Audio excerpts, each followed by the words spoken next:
Each year, around 4,000 major injuries are caused by falls from height at work.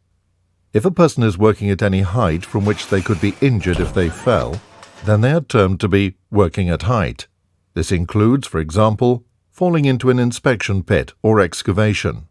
This means that as well as obvious work activities like climbing ladders or working on scaffolding, activities at a much lower height are also covered by the working at height regulations. For example, using a step to stack shelves is working at height. An employer must do everything reasonably possible to prevent anyone from falling.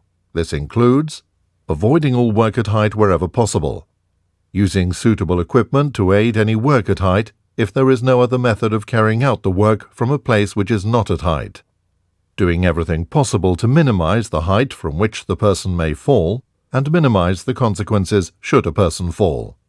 Okay, so this means that whenever work needs to be undertaken at height, the work should be assessed, first of all to identify if there is a safer alternative to performing it. For example, could the work be done using long-handled tools, or by bringing it down to ground level? If the work has to take place at height, the people performing the work must also receive appropriate training, and should be carefully supervised.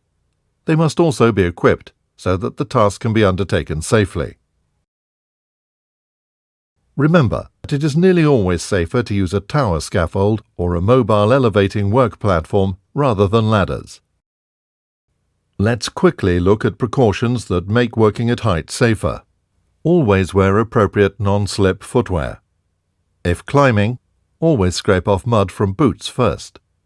Use safety harnesses, fall arrest devices, or nets to prevent falls. Try to anticipate adverse weather conditions, for example, high winds or ice. Ensure all walkboards are securely fitted, are wide enough, and make sure rubbish does not become a trip hazard. Tow boards help prevent trips and help protect people below from falling objects. Adequate guardrails, barriers, or other means of protection should be provided. Additional precaution must be taken if the work is to be performed on potentially fragile roofs. Ladders should only be used for low-risk, short-duration work.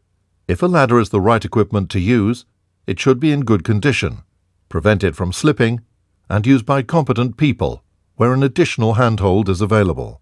Before using a ladder, you must ensure that rungs are level, and that the ladder is erected at the correct angle, which is achieved by using the rule 1 step out for every 4 steps up.